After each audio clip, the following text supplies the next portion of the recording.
consultante en alimentation et santé, également diététicienne et certifiée en éducation thérapeutique du patient. Et moi, je suis Philippe Pouillard, docteur en immunopharmacologie, certifié en éducation thérapeutique du patient et également des certificats de pratique culinaire, en l'occurrence pratique culinaire et santé plus spécifiquement. Alors nous sommes ensemble depuis un certain nombre d'années, à savoir que nous travaillons, et autour de nous toute une équipe, dans tout ce qui va toucher à la recherche translationnelle. Translationnelle signifiant que dans notre équipe de recherche, nous travaillons avec des patients qui nous accompagnent parce que finalement ce sont eux les experts. Et que donc depuis 2010 plus exactement, nous avons développé un programme de recherche en onconutrition pour espérer accompagner, et nous y réussissons, à accompagner les malades durant leur traitement. Donc aujourd'hui, l'éducation thérapeutique du patient évolue vers de nouveaux modes, notamment dématérialisés, à distance, qui vont permettre de toucher de plus en plus de malades. C'est ce qu'on va essayer aujourd'hui de mettre en pratique avec un atelier de cuisine interactif avec des patients qui seront connectés à distance avec nous et qui vont pouvoir interagir. C'est d'autant plus vrai lorsqu'une personne est atteinte d'une leucémie, allogreffée, qui pendant 100 jours doit rester à sa maison d'une manière un petit peu confinée avant de pouvoir effectivement réellement se mélanger à la population et de ce fait pouvoir manger comme avant. Oui. C'est parti? On y va? Bien sûr, on y va. Allez. Allez. Eh bien, nous voilà. Nous aussi voilà. Alors, du coup, par quoi on va commencer? Peut-être par le dessert? Par le dessert. Par le dessert. Parce qu'il est question quand même de le laisser au froid un moment. Oui. Hein, donc comme ça, on s'organise après sur le plat chaud. Ouais. Absolument. Donc pour le dessert, on part donc sur un dessert à base de chocolat, type mousse au chocolat. Donc la particularité, c'est qu'on ne va pas utiliser d'œuf, on va partir sur une base crème montée, type crème chantilly, crème montée, dans laquelle on va incorporer du chocolat. Donc pour ça, on n'a besoin que de 3 ingrédients. Ouais. Du chocolat noir. Chocolat noir. Là, on a pris quoi? 70% de... Ouais, 72%, quelque chose d'assez corsé. Du sucre, qu'on va mettre selon son goût. Alors, sur le sucre a un intérêt. Ah oui, complètement. D'abord, il est énergétique. Et donc, l'énergie, c'est important, parce qu'on a souvent quand même affaire à des gens qui sont fatigués, d'une part, de par la maladie, de par les traitements. Il est important aussi parce que il stimule en fait l'entrée des protéines dans le corps. Alors, ce passer de sucre serait un non-sens nutritionnel, hein, tu es bien d'accord? Absolument. Après, voilà, la quantité, on a fait des études, hein, tu te souviens, il y a quelques années, avec une centaine de personnes qui nous ont dit pour 30% d'entre eux, nous on est devenus des becs à sucre, c'est dû au fait, je sais pas, des médicaments. D'autres nous ont dit, non, on a plutôt moins envie de sucre, 30% d'entre eux, puis les 30 autres pourcents environ, on dit, attendez, nous c'est comme avant. Voilà. Donc un petit peu de sucre. Donc le sucre, par contre, par rapport aux recommandations actuelles, notamment les recommandations de l'OMS, l'Organisation mondiale de la santé, on va faire attention à la quantité de sucre, donc on va rester sur des doses raisonnables, bien évidemment. Ouais. Et puis de la crème, donc de la crème liquide entière, bien froide, qu'on va pouvoir du coup monter facilement. Ouais. Alors moi j'ai choisi de mettre le chocolat au bain-marie. Oui. Mais je crois que toi tu le fais habituellement au micro-ondes. Moi, tu fais fondre au micro-ondes? Oui. Alors, allez. Attention sur la cuisson du chocolat au micro-ondes pour le faire fondre. On va faire attention à ne pas le cuire, justement, le surcuire.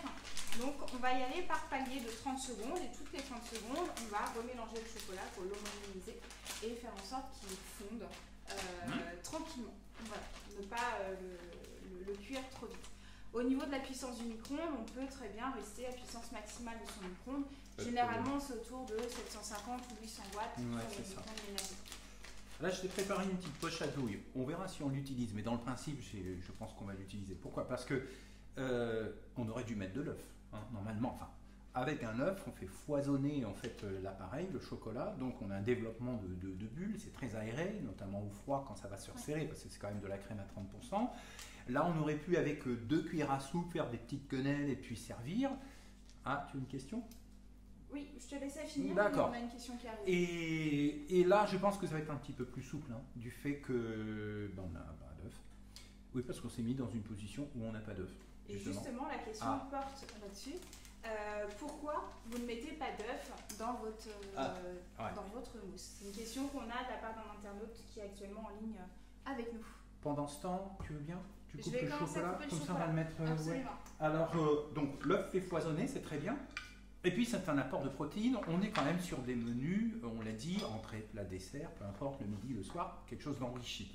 Alors, enrichissement protéique, enrichissement énergétique également pour les gens qui ont un risque de dénutrition clairement avéré. Bon, c'est quand même 70% des gens qui sont en traitement et qui sont dénutris. Et je le rappelle, on peut être avec un surpoids, avoir une obésité et être dénutri. C'est encore plus vicieux si je puis dire. Alors, l'idée c'est que l'œuf est une belle protéine déjà, a son intérêt. D'autres personnes, visiblement peut-être la personne qui nous interpelle, se disent, bon, les œufs, finalement, égale danger. On sait très bien qu'il faut d'ailleurs jamais laver un œuf pour le conserver, ou si on lave, c'est au dernier moment, parce que ça rend poreux la coquille. Et puis, on sait que, voilà, vous savez d'où sort un œuf. Donc, la salmonelle peut être présente, et auquel cas, nous contaminer. Alors, quand on est une personne fragile, imaginez une leucémie allogreffée.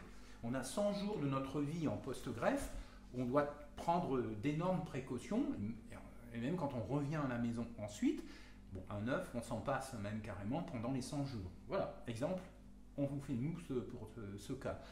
Après les 100 jours, on peut aller sur un œuf, évidemment frais, ultra frais, etc. et commence à retrouver une alimentation quasi normale. Donc là, on s'est mis dans une position où on fait attention à l'œuf. Ça ne sera pas du tout le cas pour le plat de tout à l'heure. Il faut aussi, en fait, en un plat, on ne peut pas tout on verra régler. que c'est cuit. Là, la particularité, c'est que sur une mousse au chocolat, l'œuf serait resté cru. Donc plus de risques microbiologiques. Complètement. J'ai une autre astuce pour faire une mousse sans œuf. Ça va être d'utiliser tout simplement le jus de pois chiche. Donc, par exemple, sur une boîte de conserve de pois chiche, dégoûter nos pois chiches et de garder uniquement le jus. Donc on va pouvoir venir fouetter avec un batteur, comme on ferait avec du blanc d'œuf. Et donc on va voir que ce mélange-là va mousser assez facilement. Et on va pouvoir ensuite l'incorporer à notre chocolat. Et ton idée est doublement intéressante parce qu'il y a des petites fibres, en fait, des glucides complexes dans tout ce qui est, toutes ces sources végétales qui permettent effectivement de foisonner, mais surtout bon pour stimuler la flore intestinale, et qui dit bon pour stimuler la flore intestinale est donc bon pour stimuler l'immunité. Donc ça c'est intéressant.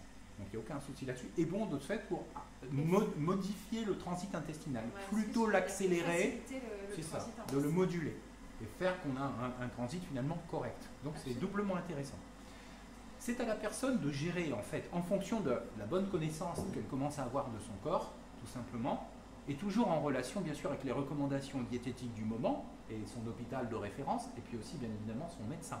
On est bien d'accord que c'est sur conseil du médecin, si on vient à tenter l'utilisation de quelque chose, on y reviendra tout à l'heure, qu'il faut faire donc attention à tout. Donc là, tu as mis le chocolat à fondre au bain-marie. Ouais, je fais attention quand même à déjà ne pas me brûler. Moi, pendant ce temps-là, je vais donc fouetter la crème fraîche. Je t'en garde un petit peu pour mettre avec le chocolat. Ouais, j'aurais bien aimé, tu prends, je sais pas, 2/3, tu m'en gardes un tout petit peu pour détendre le chocolat. Ouais. C'est parti. Et moi, je mettrai le chocolat ensuite, je le laisserai dans son contenant. Et puis, je viendrai auprès de toi et on va additionner l'ensemble.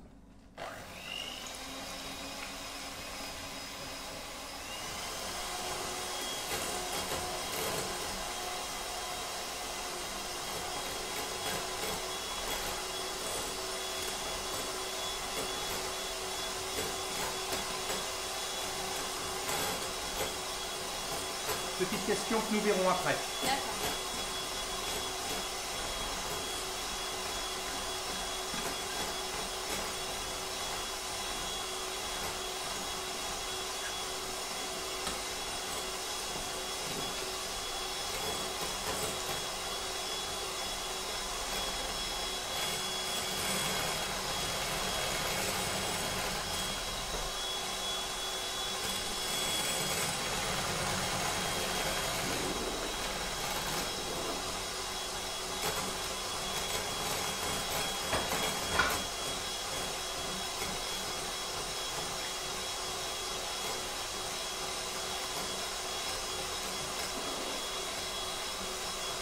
Un petit coup de propre.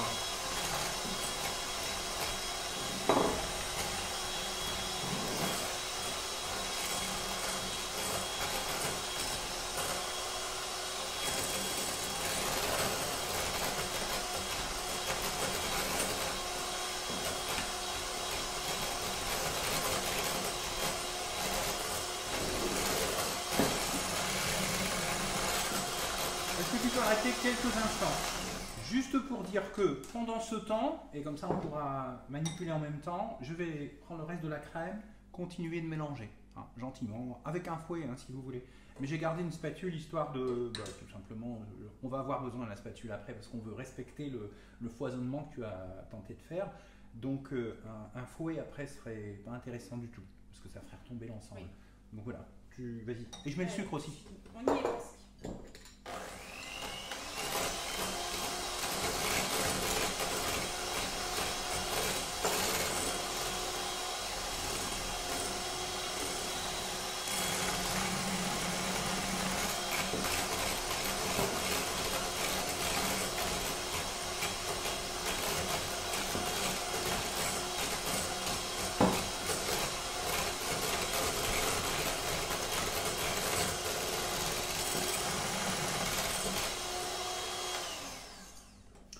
Moi je mélange, moi je pense que c'est bien. Ouais. Faut pas le faire trop longtemps non plus, après on a du beurre.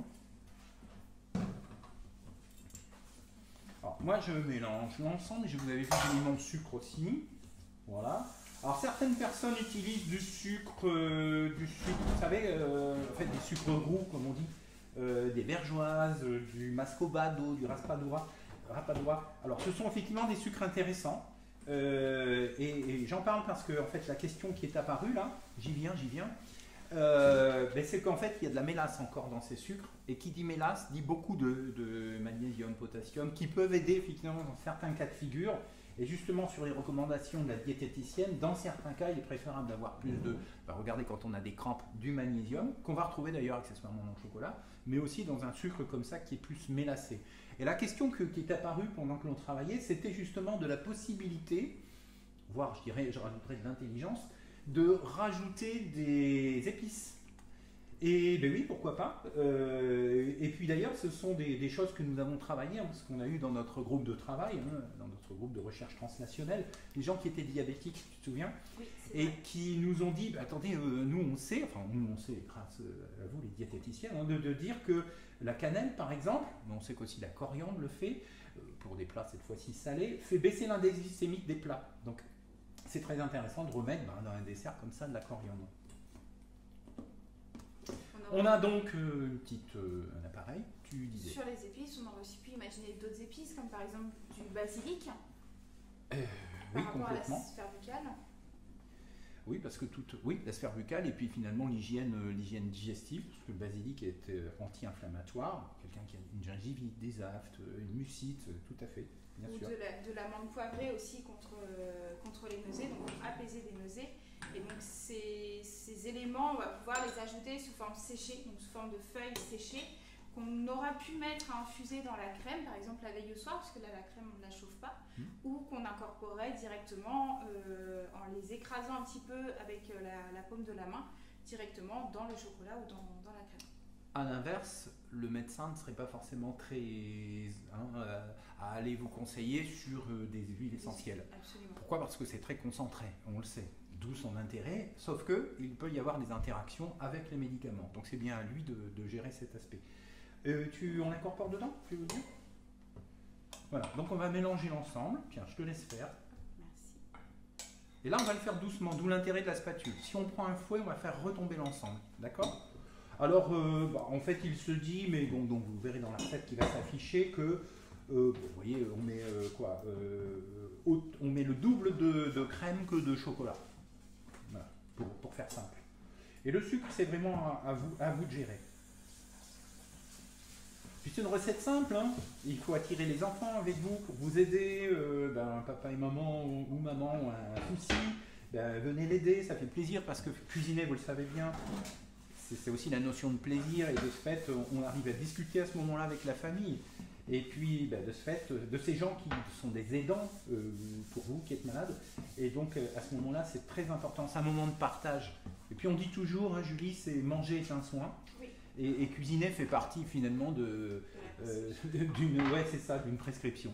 Tout à fait. Absolument. On n'est pas à dire non plus que c'est un adjuvant de la médecine. On est là dans ce qu'on appelle les soins de support. Hein. On est là dans l'éducation thérapeutique du patient et la nutrition fait évidemment partie des choses. et se prendre en charge soi-même, donc rester le plus longtemps possible en autonomie, ben voilà, c'est important. Ça prend un petit peu de temps de mélanger pour être bien sûr d'avoir quelque chose de correct. D'homogène. Ouais. Ben, c'est ce que les grands chefs pâtissiers appelleraient macaroner. Hein. Donc Pierre Hermé vous dirait que pour ces macarons, ben voilà, pour respecter l'appareil, on est presque au bout. Voilà.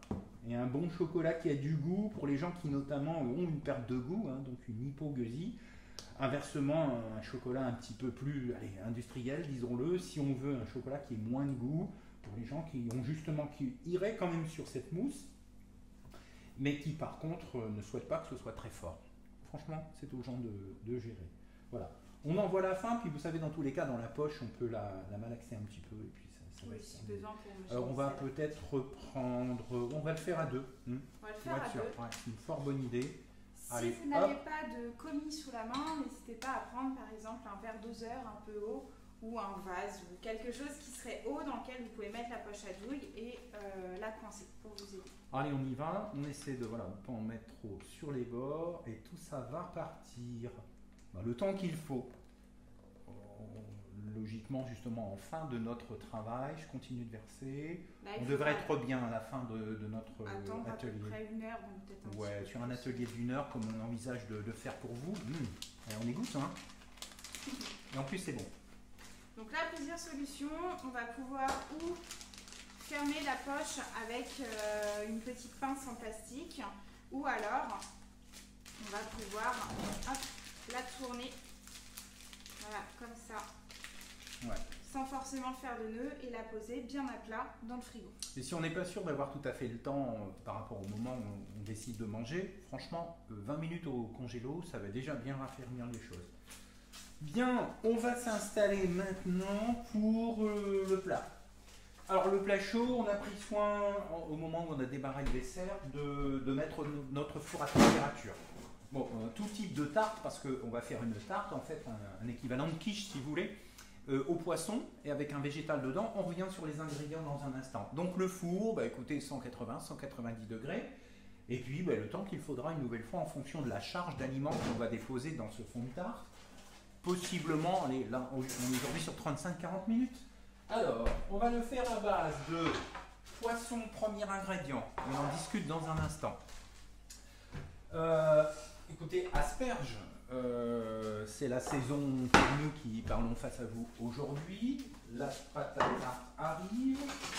Quelques instruments, dont un qui va être intéressant, on en parle dans un instant. Et puis encore un autre ingrédient, une base de fromage. Est-ce que l'on oublie quelque chose? Le lait et la crème. Bien sûr, le lait et la crème. Et puis je prépare une casserole d'eau chaude qui va nous permettre de cuire dans un grand volume d'eau les asperges dont on vient de parler. Et je mets en chauffe pendant ce temps. L'égouttoir est prêt. Eh bien écoutez, on va vous présenter donc les ingrédients. Donc les ingrédients, on part sur une quiche. Une quiche saumon et asperges, donc qui va être assez riche en énergie, donc qui va être intéressante en cas de dénutrition ou de risque de dénutrition. Ouais. On va pouvoir l'enrichir aussi facilement avec par exemple de la poudre de lait en plus dans l'appareil. Donc pour ça on aura besoin d'asperges. Voilà. Donc, verte en l'occurrence. On y revient après, je te laisse présenter tous les ingrédients. Tu veux bien, je commence à travailler. Asperges, du saumon qui va être intéressant pour sa teneur en oméga 3 et sa teneur en protéines aussi. On va retrouver aussi du comté, donc sous forme râpée, des œufs, du lait et de la crème. Et puis c'est le poivre si on veut assaisonner. Voilà. On fait attention au poivre parce que bien des gens me disent non mais le poivre tu vois on a arrêté parce que ça peut piquer, hein, notamment sur l'arrière-gorge, et puis de ce fait, le fait de tousser peut nous occasionner des fausses routes, en particulier des personnes qui sont sujettes à ça, je pense notamment aux seniors. Donc là Philippe, tu es en train d'éplucher un petit peu les asperges pour éviter qu'elles soient trop ligneuses, trop fibreuses. Ouais. Bon là en même temps ce sont des asperges, vous voyez, elles sont très souples, c'est la période. De ce fait, oui, on les épluche quand même. Alors je vais en faire, disons, 6 ou 7. Hein. Ça se garde très bien et savez-vous que ça se congèle? ça se congèle en étant épluché préférablement, si vous allez les utiliser épluchés d'une part. Et donc, puis surtout, ça se garde dans le bac à légumes du frigo avec un linge humide quand même. Et Oui, toute une semaine, à peu près, toute une semaine, on peut tranquillement, que ce soit les blanches ou les vertes d'ailleurs. Alors tu vas me dire pourquoi les vertes, c'est ça? Pourquoi les vertes? Et j'avais aussi une autre question. Est-ce que tu aurais un petit conseil pour nous aider à bien les choisir? Comment on choisit les bonnes asperges quand on va faire ses courses? Les vertes qui ne sont autres que les asperges blanches, mais les blanches sont sous une voûte de terre, donc elles devront devenir blanches comme les endives d'ailleurs, parce qu'elles sont poussées dans le noir, alors que les vertes, on les a laissées à l'air libre, et donc de ce fait, bien sûr, chlorophylle, elles deviennent vertes. Donc ça veut dire que si on prend des asperges vertes, qui sont plus riches en minéraux, plus riches en fibres, environ 10 fois plus qu'une asperge blanche quand même, eh bien, dans ce cas, on va les prendre fines. Inversement, une asperge blanche, pour moi, a un diamètre de 3-4 cm sans problème pour qu'elle soit le plus tendre possible. Donc voilà, comment il faut les choisir. Merci.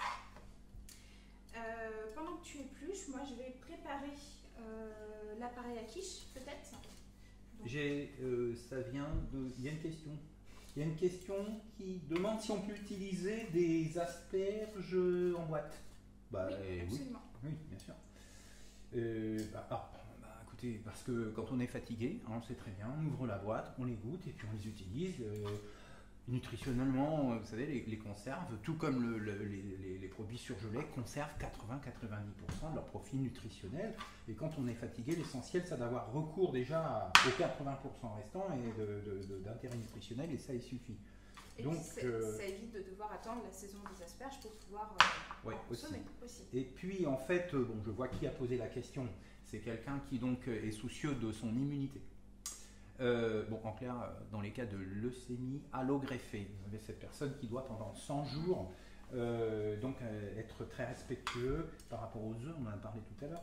Et donc en fait, oui, je comprends que cette personne préfère acheter un bocal de choses UHT, c'est-à-dire ultra haute température, qui a été en fait protégée par cette méthode, fût-elle agroalimentaire, rien désobligeant. J'en fais encore deux. Et donc oui, pas de souci. Donc pour les œufs, justement par rapport au côté hygiène et risque bactériologique, on va du coup casser les œufs un par un et on va vérifier leur fraîcheur en les sentant. Si l'œuf sent mauvais, on l'élimine, et s'il ne sent pas, on va pouvoir l'utiliser. Donc là, c'est ce que je vais faire, c'est pour ça que j'ai prévu 2 bols. Donc je vais casser du coup mes 3 œufs. D'accord. Les vérifier. Ouais, dans tous les cas, des œufs ultra frais. Tu sais qu'on trouve maintenant dans les magasins, vous savez, ces magasins qui sont très tendance, où on va plutôt s'adresser à des gens qui aiment bien cuisiner, et la France, Dieu sait si elle aime bien cuisiner, on trouve même des œufs qui sont déjà en fait cassés. On parle de coule d'œufs. Alors certes, c'est pour les professionnels, mais je ne vais pas vous donner des noms de marques de magasins, mais pour le grand public, maintenant, on commence à trouver des coules d'œufs.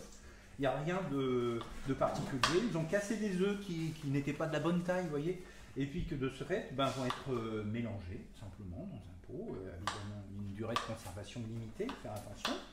Et même si ce n'est pas, il faut être clair, accessible à tout le monde, on trouve des coules d'œufs maintenant. Alors là, c'est carrément intéressant pour pouvoir travailler des produits d'une manière totalement hygiénique. Voilà, je pense que j'ai assez. Bon, on a quand même une belle tarte en diamètre, et ce qui veut dire qu'on peut manger, toute la famille peut manger. Je vais prendre une petite poubelle, si tu veux bien. Hop, ça peut déranger. Et ouais, on peut faire des portions. Vous savez qu'on peut même utiliser des moules en silicone. Bien souvent, les patients nous disent j'utilise des moules en silicone. Des petites tartelettes aussi, des petites tartelettes avec ou sans pâte. Directement, on peut retirer la pâte et à ce moment-là, c'est tout, c'est un appareil à quiche. Si on retire la pâte, on va rajouter peut-être 1 ou 2 cuillères à soupe de farine, qui va permettre de bien épaissir la pâte pour avoir quelque chose qui se tient et qui sera plus facile à manger. Bête du tout, s'il n'y a pas de souci par rapport à ça, farine, maïs, les gens qui seraient sur le sans gluten, fécule de maïs, ça passe très bien. Pomme de terre ou une autre, pourquoi pas un autre type de farine. Complètement. Donc là, je continue tranquillement mon appareil en mettant le lait et la crème. Je coupe le saumon peut-être. Bon là, oui. ça va chauffer. 5 minutes, blanchir, pas cuire, puisqu'on va avoir une double cuisson derrière. Voilà, bon, très bien, on y va. Alors pas des bouts trop gros, parce que sinon ça va dépasser en termes de hauteur, l'appareil à quiche. Allez, on va dire en 3. Je vois que tu nous as choisi une queue de saumon. Oui. Ah, ça, c'est hyper intéressant, il faut qu'on en dise un mot. C'est-à-dire que la queue de saumon, double intérêt. Bon, d'abord, regardez, c'est du saumon. On a l'impression que c'est aussi, comment dire, aussi beau qu'un filet de truite, parce que les filets de truite sont encore plus beaux que le saumon, à savoir qu'il y a moins de gras. Et le reste, comment dire, le peu de gras qui resterait dans cette queue est hyper intéressant parce que, hein, comme on le sait tous, ce sont des oméga 3. Les oméga 3 qui sont des acides gras insaturés, polyinsaturés comme on dit, et qui sont très bons alors pour plein de choses en fait, pour l'immunité, même pour la mémoire, et avec des résultats prouvés évidemment médicalement, scientifiquement, et puis même pour qui stimule l'entrée des protéines dans les muscles. Alors, quand on parle de dénutrition, c'est une évidence, on y trouve son intérêt. Et puis une belle protéine, hein, le poisson est une belle protéine efficace. Voilà, des petits morceaux, ils vont y suffire. Alors bon, là pour rien vous cacher, on a levé la peau du saumon avant. Parce que c'est tout, on a acheté du saumon avec la peau. C'est jamais évident, on peut se couper. Et puis c'est encore une étape de plus. Alors on peut l'acheter surgelé, on peut le décongeler même au micro-ondes. Alors dans ce cas-là, attention, à très faible énergie, 300, 400... même pas, attendez, pardon, de 200 à 250 degrés pour le décongeler, pas le cuire, et ensuite effectivement obtenir cette texture et finir de le cuire, enfin de le cuire. Saumon. Alors, on a une question qui est arrivée entre-temps justement sur le saumon. Est-ce qu'on D'accord. peut prendre du saumon fumé? Alors, il me semble que les oncologues recommandent des produits qui sont non fumés et sans nitrite, Ouais. et idéalement sous emballage, sous emballage protégé. Donc, pour le saumon fumé, la truite fumée, mais ce sera aussi valable pour les jambons, de privilégier des jambons sans nitrite et sous emballage. Tout à fait. Les industriels se sont mis à faire des produits maintenant sans nitrite, et puis qui sont peut-être un peu plus gris. Et alors, parce qu'avant on mettait des nitrites pour favoriser la couleur, maintenant je pense que tout le monde a compris, et pour nous, évidemment que ça nous intéresse d'autant plus. On pique la tarte. On pique la tarte. On pique le fond de tarte, bon, du commerce. Avec un couteau ou avec une fourchette. Oui, bien sûr. Donc ça, c'est pour éviter que la pâte gonfle par en dessous, avec un dégagement de vapeur, et d'avoir une tarte qui serait plus très plate. Fromage? On met un petit peu de comté. Oui, alors comté. Ou fromage râpé. Mental. Alors j'ai quelqu'un qui demande sur le chat, est-ce que le comté contient du lactose? Bien sûr, comme tous les fromages, tous les produits laitiers ont du lactose. Alors, sauf que, et je vois tout de suite où on veut en venir, c'est-à-dire qu'en fait, oui, il y a du lactose dans les... Sauf que dans le fromage, notamment celui-ci et du comté, est toujours, c'est un beau fromage, on le sait, c'est un fromage AOP, hein, donc avec le respect de la production et donc de la maturation, parce que l'idée c'est que tout fromage frais, ce qui n'est pas le cas du comté, c'est un fromage maturé, est riche en lactose. Je regarde en même temps l'ébullition, c'est parfait. Donc simplement la couper, ça fera moins de bruit. Et puis donc, plus on fait vieillir un fromage, plus la fermentation fromagère va consommer quoi? De l'énergie qui vient du fromage, à savoir le galactose qu'il y a dans le lait d'origine. Et le galactose est source lactose de ce problème de digestion. Donc en clair, tout fromage, et pas que le comté, qui a plus de 3 mois, et allez, pour être sûr 4 mois, n'a plus de lactose. Donc là, les gens qui sont intolérants ou allergiques, oui, là, celui-ci 12 mois, on le sent, hein, vous avez l'image, nous on a l'odeur. On a beaucoup de questions sur la quiche. Vas-y, j'avance. On a une question sur la pâte. Est-ce qu'on peut faire la pâte maison? Donc, je te laisse répondre. Oui. Donc là, on a utilisé une pâte feuilletée du commerce. Le fait d'utiliser un produit tout prêt qu'on va trouver dans le commerce, ça va permettre d'éviter le risque de contamination qu'on peut avoir quand on fait la pâte à la maison. L'autre intérêt, au-delà du risque microbiologique, ça va être le gain de temps. C'est-à-dire que le fait d'utiliser une pâte toute prête, on a juste à la dérouler, on prépare notre appareil, on prépare la garniture et on n'a plus qu'à faire la quiche et la mettre au four. Donc c'est un gain de temps qui va être intéressant. Les patients en cours de traitement anti-cancer ont souvent tendance à être fatigués, c'est un des premiers effets secondaires qu'on observe. Donc si on peut se faciliter la vie en cuisine, on y va. Tant mieux. Donc pourquoi pas utiliser des pâtes toutes prêtes. Après, si on a le temps, si on a envie, si on a un robot, pourquoi pas, on peut toujours faire sa pâte en faisant attention au côté hygiène si on est immunodéprimé, si on a un système immunitaire un petit peu fragile. Alors, vu, je mets des petits bouts partout. Excuse-moi, je reviens. On répartit uniformément. Ouais, on répartit. Et puis, il y a autant d'intérêt dans les têtes des asperges que dans Absolument. le reste de la tige. Oh, c'est chaud. On aurait pu les passer un petit peu sous l'eau froide à la fin. Vous aurez remarqué qu'on se lave fréquemment les mains, oui. comme ça en cuisine, on travaille propre. On change les planches à découper, on change les couteaux aussi pour éviter de couper du cuit avec quelque chose qui a servi à découper du froid. Si on a des problèmes, tout ce qui est nausée, etc., c'est de bien débarrasser la poubelle après, de prévenir les enfants de le faire, de ne pas laisser une peau de banane dans la poubelle, en disant mais c'est quoi cette odeur? Du poisson, voilà, notre peau de poisson typiquement, donc voilà. Bon, je pense que j'en ai mis assez, ça va être joli au demeurant. Et puis maintenant l'appareil à quiche. Alors on sale, alors là aussi c'est un peu comme le sucre. Là j'ai salé un petit peu. Tu as salé, voilà, une petite pincée suffit, et puis c'est déjà pas mal quoi. Le poisson, s'il était fumé, serait en plus salé, tiens, au demeurant. Bon, là, c'est pas le cas. Oui, donc de faire attention. Pareil, si on utilise du bacon ou des lardons, de tenir compte du fait que c'est déjà salé. Donc peut-être de saler un petit peu moins l'appareil. Voilà. Alors, jolie présentation. D'avoir quelque chose un petit peu plus agréable à l'œil. Alors on va faire ça, voilà, on va harmoniser. Alors oui, ça fait quand même une quantité de matière importante. Hein, Alors, la pâte colle un petit peu parce que c'est l'ambiance d'une cuisine. Hein. C'est pas froid ici. Hein. Alors voilà, il suffit de gratter avec son couteau. On pourrait faire un bord un peu plus sympa, mais bon, on est toujours dans l'idée d'une cuisine facile. Vous vous souvenez du site que l'on a mis en place à Unilassal? Ça fait quand même 2015, ça fait quand même quelques années maintenant. Vite fait, bien fait. C'est-à-dire que voilà, on n'a pas le temps, on a quand même envie de cuisiner parce que c'est extrêmement important de garder cette envie, seul ou en famille. Et puis sinon, on se fait aider par un aidant. Hein. Ça peut être un enfant, ça peut même être vos parents, si on est touché par la maladie à un stade plus jeune. L'idée, c'est de partager. Voilà, on y est presque. Je vais donner un petit coup de ciseau autour parce que quand on va sortir tout ça du four, je ne voudrais pas qu'on se brûle. Et puis la pâte colle bien. Hein. Alors je sais, il y a des gens qui disent « Oh, c'est bon la pâte crue, je vais en manger ». Ouais, faites attention, on n'est pas équipé pour digérer. Donc un petit bout pour se faire plaisir. Parce que tu sais que cette pâte, elle est peut-être industrielle, mais il n'y a aucun additif. On ne peut pas donner de marque, vous le savez bien, mais lisez les étiquettes, c'est extrêmement important. Jus de citron, vinaigre blanc pour la conserver. Aucun additif. Voilà, donc ça c'est extrêmement important. Et puis, un petit coup de ciseau.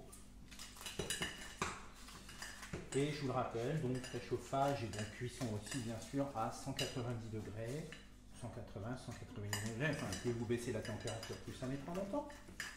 Alors c'est cuit quand quand ça gonfle, puisque c'est le gruyère notamment. Alors gruyère et matin, comptez, on est bien d'accord, on va pas faire de chauvinerie. Nos amis suisses ont du bon fromage aussi, faut pas se... Et puis la pâte qui va brunir, qui va dégager une belle odeur. D'ailleurs, on n'a pas besoin de l'oublier. Le four va nous rappeler à l'ordre en disant belle odeur, le fameux produit de Maillard, et qui vous donne ce brunissement intéressant. Intéressant pour tous.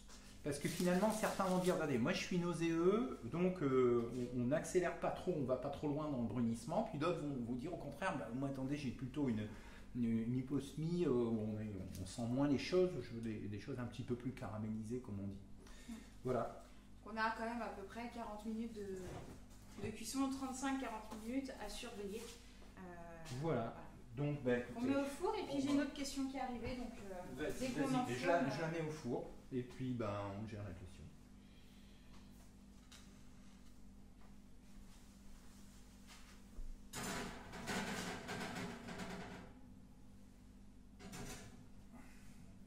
Parfait. Ça va. C'est parti en cuisson.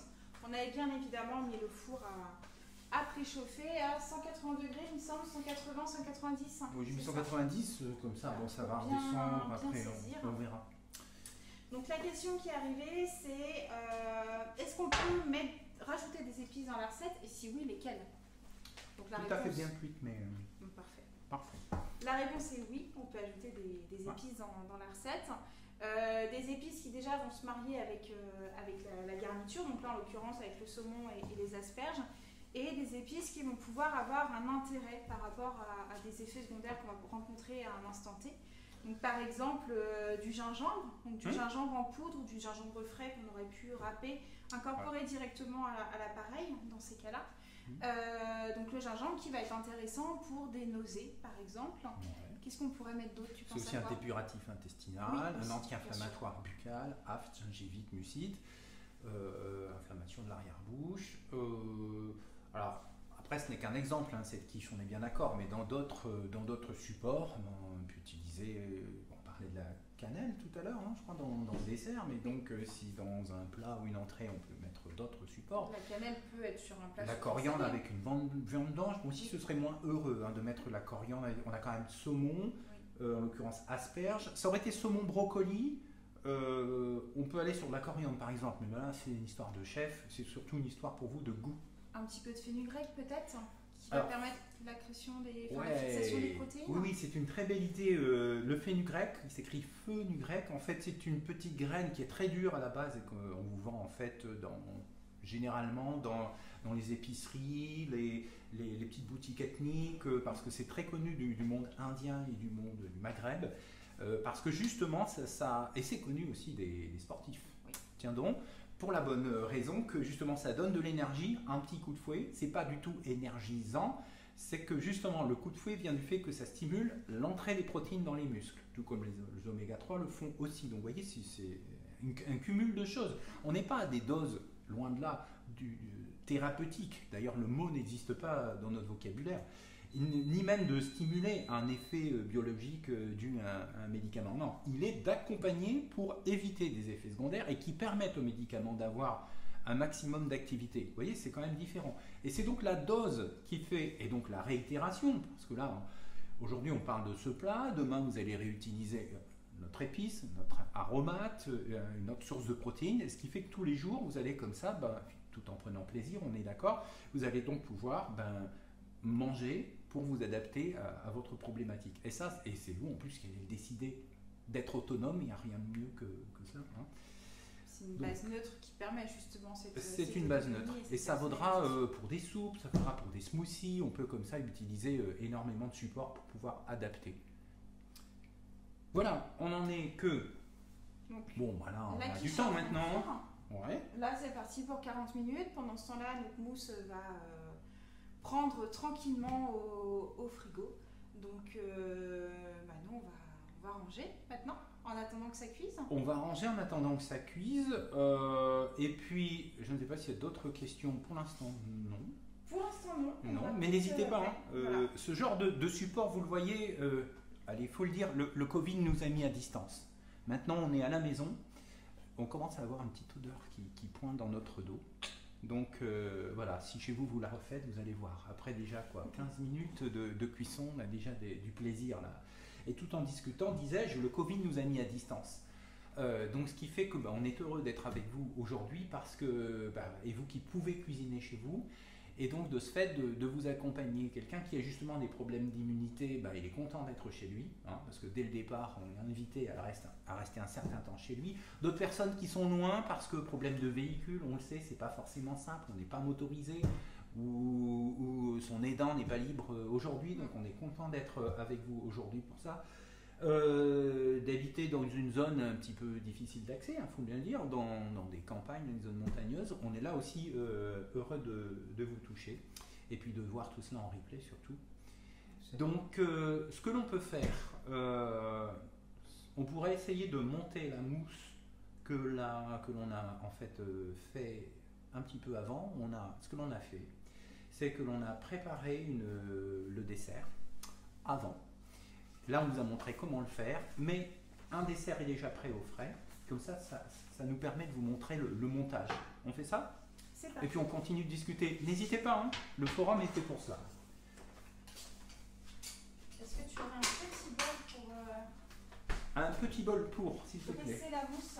Ah oui, on devrait trouver un petit bol quelque part qui se cache effectivement bien dans notre vaisselle. Mais écoute, je ne vois pas le petit bol sympa qui a dû être filé. Ouais, eh ben vas-y. Voilà. Ouais, prends donc une petite verrine. verrine. Allez. Bah, et la verrine c'est sympa parce que ça, tu peux portionner, on peut déposer des fruits dans le fond. Là on a fait simple hein, aujourd'hui. On parlait d'asperges, qui dit asperges dit saison des fraises. Hein.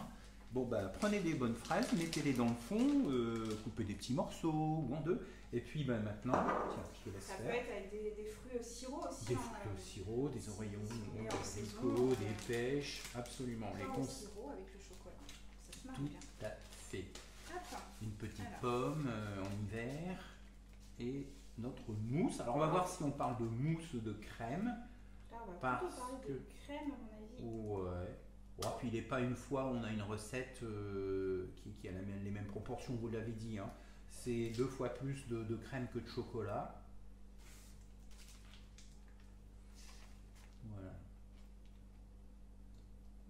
On répartit selon le nombre de. Bah, regardez, ça se tient bien quand même. Ouais, entre la mousse et la crème, faut être honnête. Bon, en tout cas, ça me va bien. Là, on va pouvoir On peut la remettre. personnaliser. Ouais, tu peux la remettre au frigo même un petit peu éventuellement. Hein, on l'a fait à l'avance. Alors, pas plus de 3 jours. Hein. On a beau pas avoir d'œuf, on a quand même de la crème. Hein. Oui, oui. Donc 3 jours au frigo, c'est un maximum. On peut éventuellement filmer pour pas avoir d'odeur de frigo. Hein, les gens nous disent souvent, non mais moi je suis nauséeux, dans le frigo il y a des odeurs quand même un peu. Même si dans le frigo on peut le nettoyer avec du vinaigre blanc, avec On peut mettre une petite coupelle de bicarbonate pour capter absolument, les mais odeurs. n'empêche que si on la garde 3 jours, moi je filme.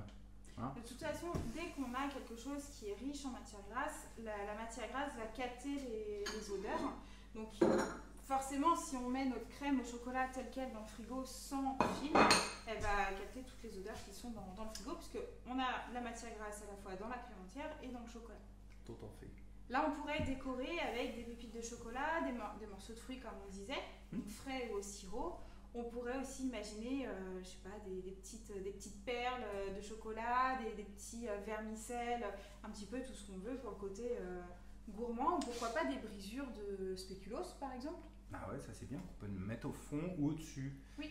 Alors, ça nous fait dire que quand on va sur des sites, des réseaux sociaux, quelquefois on voit effectivement, on vous fait une crème qui est justement pour la dysphagie, et on voit à côté justement, au-dessus des brisures de ci et de ça. Mais ça c'est justement pour la photo, parce qu'on est bien d'accord qu'à la base c'est la crème qui nous intéresse, parce que les brisures peuvent occasionner des fausses routes. Absolument. Ou abîmer une gencive déjà enflammée, et auquel cas bon, on aimerait ne pas avoir de mâche du tout, et ça s'y prête très bien. Voilà. On pourrait faire des versions même congelées, hein, le très froid, parce que le froid cautérise une bouche enflammée. Ça aussi c'est très référencé et utilisé par les malades. Des gens même utilisent de la glace, donc glace au chocolat. Bon, aujourd'hui on est parti sur cette mousse crème. Pourquoi pas. Bien. Et si maintenant on regardait la tarte? On va voir où ça en est.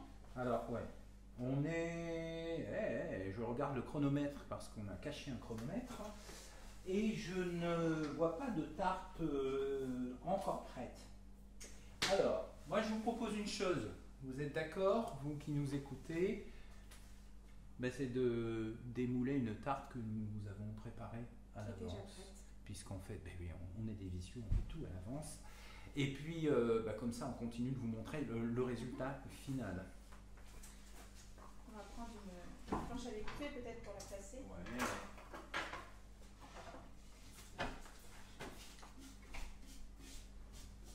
Et puis ça va nous permettre de parler d'autre chose. Je vais vous montrer un produit. Tiens, je vais récupérer, si tu veux bien, ce petit support. Et j'arrive. On la débarrasse, c'est ça? Et puis on la coupe en... On va la couper. On va retirer le papier. On y va tout doucement pour ne pas la casser. Quitte à céder avec une spatule ou un petit couteau. Hop, voilà.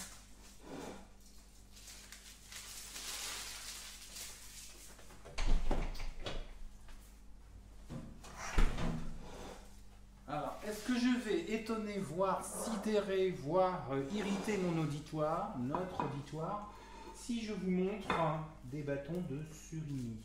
Franchement, toi qui es diététicienne, qu'est-ce que tu en penses? Je suis diététicienne, mais mon avis est biaisé puisque je sais ce que tu vas dire. Ah, Bon, on peut la voir comme ça. Mais pour déjà avoir eu des retours de patients, je pense que certaines personnes se diraient pourquoi ils nous proposent ce produit qui est ultra transformé.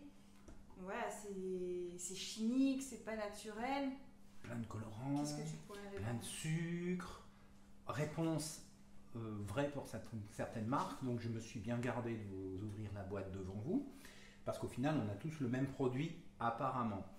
Eh bien, en fait, oui, il est ultra transformé. Ça fait peut-être partie, nous qui sommes effectivement dans l'ingénierie agroalimentaire et dans la diététique et dans la pratique culinaire, ça fait partie effectivement des produits ultra transformés. Et alors, quand ils peuvent être intéressants, il n'y a pas de limite à ça. Alors, l'idée est quoi? Ce sont, quand on regarde le premier ingrédient, ce n'est pas de l'eau, c'est du poisson. Parce que d'autres marques pourraient être en de l'eau. Non, là, on est bien sûr du poisson blanc, qui effectivement, réduction de poisson blanc en purée de poisson, tout à fait noble. Deuxième ingrédient, le blanc d'œuf. On en parle depuis tout à l'heure, extrêmement intéressant par rapport aux apports de protéines, d'énergie. Troisième ingrédient, de l'amidon, parce que dans toute sauce que vous avez à préparer à la maison, fût-il un amidon de blé, de maïs, il faut bien lier l'ensemble, on est d'accord. Et puis, un tout petit peu de sucre dans certaines préparations, alors que dans d'autres, le sucre apparaît en deuxième position, ce qui est un véritable scandale, d'où la mauvaise réputation de ce produit. Et enfin, quant au colorant, bien sûr, ça donne une couleur, mais il est surtout naturel. C'est du paprika. Antioxydant, bon, à la dose utilisée, croyez-moi qu'il n'est pas plus antioxydant que cela, mais simplement, il donne cette belle couleur. Alors, pourquoi l'utiliser? Il y a quand même un petit peu d'eau. Et il y a même de l'eau, on doit être en troisième ingrédient, bien sûr, oui, bien sûr. Bien sûr. Mais on a en première position les ingrédients d'intérêt, c'est ce que j'ai voulu dire, oui, tout à fait. Alors pourquoi l'intéresser? Et les gens me disent, tu sais, c'est facile à manger, et puis c'est juste 3 fois moins cher que certains filets de poisson. On est d'accord. Puis le poisson fluctue beaucoup en termes de coût, alors que là on a quelque chose qui est un produit qui a un prix assez constant. Donc de ce fait, on m'a expliqué qu'effectivement les budgets modestes pouvaient couper des morceaux de surimi dans une tarte. Et remplacer ici le saumon par ces bâtonnets de surimi coupés en petits morceaux, pourquoi pas? Complètement. Ben voilà, faites quand même attention lisez les étiquettes, parce qu'on peut avoir de très grosses surprises et qu'il faut quand même acheter dans les produits premium pour être sûr d'avoir quelque chose de nutritionnellement correct, et on est garant de cela. Voilà, ceci étant dit, on a une belle tarte. Le beau, c'est important. Cette fois-ci, ce sont des personnes âgées avec qui nous sommes amenés à travailler qui nous disent, mais aussi les malades de la pathologie cancéreuse, qui nous disent, vous savez monsieur, le fait que ce soit beau, c'est nécessairement bon à penser, on va même dire, comme dirait un sociologue de l'alimentation, et de ce fait, on en mange plus. Et c'est vrai, ça a donc été prouvé chez les personnes en institution, donc des seniors. Effectivement, on est amené à en manger 20% de plus. Mais croyez-moi que 20% de plus, quand on parle de dénutrition, c'est essentiel. Voilà, c'est tout ce que l'on a à dire. Donc, pour résumer sur les recettes qu'on a fait, donc on a du coup cette tarte saumon asperge verte, donc qui va être riche en protéines, riche en énergie aussi par la crème qu'on a mis dedans, riche en protéines grâce au saumon et aux œufs qu'on retrouve dedans. On va avoir les asperges qui nous apportent des fibres, des minéraux également. On a quelque chose qui va pouvoir être mangé à toute température. Donc, on va pouvoir se couper une part de quiche qu'on va pouvoir manger chaude, tiède, froide, selon le moment de la journée, selon l'appétit, selon ce qu'on a envie. Il y a des personnes qui vont préférer le côté froid et d'autres personnes qui préféreront chaud. Et dans ces cas-là, on va pouvoir la réchauffer très, très rapidement. On peut aussi, on l'a déjà évoqué quand on la faisait, mais utiliser des moules à tartelettes, donc pour avoir des mini quiches qu'on va pouvoir conserver 2 ou 3 jours au frigo, ou qu'on va pouvoir congeler aussi et sortir à la demande, donc en laissant décongeler tranquillement au frigo, jamais à température ambiante. Pouvoir changer le lait, remplacer le lait, je sais pas si on l'a dit, par d'autres supports végétaux. On peut remplacer le lait et la crème par des alternatives végétales pour les personnes qui ne consomment pas de produits laitiers ou qui sont intolérantes au lactose. Et on va pouvoir aussi remplacer la garniture, donc mettre un autre type de fromage, mettre un autre type de poisson éventuellement, du surimi, on va pouvoir mettre du jambon blanc, du poulet, un petit peu ce qu'on veut mettre dedans, du thon. Du tofu, pourquoi pas. Et puis d'autres légumes, donc pourquoi pas du brocoli, je crois qu'on en a parlé tout à l'heure. Oui. Du brocoli ou d'autres types de légumes, selon ses goûts et ce qu'on a aussi sous la main. L'idée, c'est d'arriver à cuisiner assez facilement, sans forcément se dire il me manque des asperges, il faut absolument que je retourne faire des courses. Si vous avez des brocolis dans le frigo, vous pouvez aussi en mettre, ou tout autre type de légumes. Tout à fait. Ce sont avant tout, je pense que le maître mot, ce sont des suggestions. Oui. Voilà. Alors bien sûr, nous avons participé, Unilassal donc intervient pour travailler avec des grands chefs qui eux-mêmes vont conseiller avec la restauration collective dans les milieux hospitaliers, bien sûr les établissements de santé médico-sociaux, c'est une de nos activités. Également, comme on est en train de le faire aujourd'hui, c'est de parler à des familles à domicile, c'est aussi très important parce qu'ils n'ont pas le même matériel, etc. Il faut toujours faire au plus vite, au moins cher, ce qui est normal. Et puis, l'idée aussi, c'est de pouvoir associer les compléments alimentaires, donc qui sont tout ce travail qui est fait en amont par cette fois-ci, c'est encore des produits agroalimentaires, en fait, ce ne sont pas des produits pharmaceutiques, mais qu'on vend néanmoins en pharmacie. Là aussi, il peut y avoir cette source d'intérêt, et nous travaillons avec eux. Et puis, je disais, ce ne sont que des suggestions. Le site Vite fait bien fait que nous animons, c'est quoi? Une centaine de recettes, et vous l'appropriez, c'est ça le but. Même si aujourd'hui on a plaisir à travailler avec vous, on se reverra évidemment dans une prochaine session, mais aussi on travaille avec des gens qui sont dans les outils digitaux pour vous aider à la décision. On produit des centaines de recettes en fonction de la situation pathologique. C'est-à-dire de travailler avec des laboratoires, de travailler avec des gens qui s'appesantissent sur telle et telle pathologie. Et en fonction, on le sait bien, de la pathologie elle-même, mais aussi des traitements que le monde médical et pharmaceutique a pu mettre en place, on sait qu'il y aura inexorablement, en tout cas un risque fort, d'effets secondaires. Et donc avec en bonne intelligence avec les conseils médicaux et la diététique, de pouvoir vous proposer des solutions adaptées. Aujourd'hui, c'est absolument pas une proposition universelle, et on le sait, et nous nous reverrons, il faut adapter en fonction de la situation. Absolument.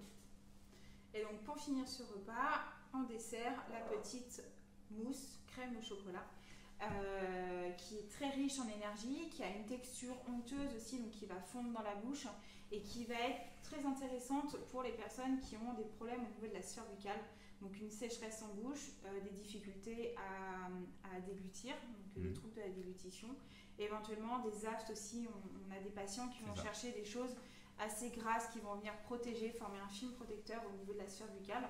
Donc comme là on est très riche en matière grasse de par la crème fraîche entière et le chocolat, on a quelque chose qui va vraiment venir agir comme un pansement au niveau de la bouche. Et donc quelque chose qui se personnalise aussi facilement, voilà, comme on a dit, mettre des fruits, des pépites de chocolat, etc.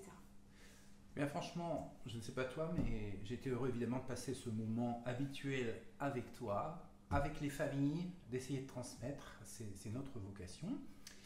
Et de vous dire à bientôt pour une autre série de sessions telles que celle-ci, en espérant que vous ayez pu, et merci pour vos questions à l'inverse. C'est ce que j'allais dire, merci à tous ceux qui ont participé sur le chat pour poser des questions et rendre cet atelier et de nouveau merci parce que depuis 2010 que les programmes existent de recherche, nous avons pu progresser grâce à vous, les familles, pour vous justement que vous nous montriez vos postures, vos habitudes, vos suggestions elles-mêmes que nous avons revalidées et qui, grâce à vous aujourd'hui, finissent par des solutions qu'on est heureux de vous rendre, à l'inverse. On vous souhaite une bonne continuation. Au revoir à tous. À bientôt. Bonne soirée.